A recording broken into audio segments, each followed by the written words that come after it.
Hey, Phil here. I'm working on a piece of content and a topic that I think is fun, and it's GA4 for WordPress. So I think a lot of people overcomplicate this stuff. My goal is for you to understand how to get GA4 on your WordPress site without too much fuss. So this assumes you got GA4 access and WordPress edit access, because we're going to edit some theme files. Quick disclaimer, always do backups. I actually recommend that you install Google Tag Manager, which is available in another video, and it just seems to make sense. But for folks who don't want to do Google Tag Manager, I'm making this video. So we're going to basically drop the GA4 tag straight inside WordPress without any plugins. So if that sounds good, let's get started. You're here in GA4. You're going to open up the admin tab and setup assistant, tag installation. You're going to grab this tag.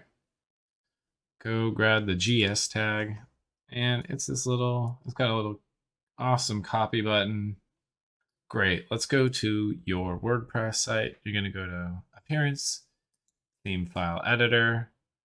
Always work in child themes. Do as I say, not as I do, right? So I actually have a child theme here set up. You're going to drop this code that you took from Google Analytics inside the header.php right after where the head opens. So make sure it's got some script tags, grab the whole dealio, drop it there. Update file. All right.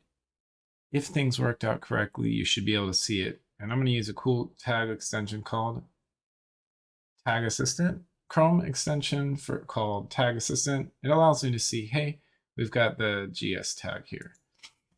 And does that measurement ID match up? Let's check it out. Ending in SJG. SJG sounds great. Okay. With that in mind, we can always check in real time, and I always recommend to do that. Sometimes it's a little finicky, but I think we're in here and I can see myself on my own site. So if you can see yourself on your own site, then you're successfully tracking Google Analytics for traffic. Now, in a following video, I'm going to do it the same process, but in Google Tag Manager. And I really recommend you do Google Tag Manager instead. But if all you need was to drop GA4 on your WordPress site, bam, that's it right there. So reach out with any questions. And if you think this GA4 content's fun, let me know in the comment section. Thank you so much for watching. Talk to you later. Bye-bye.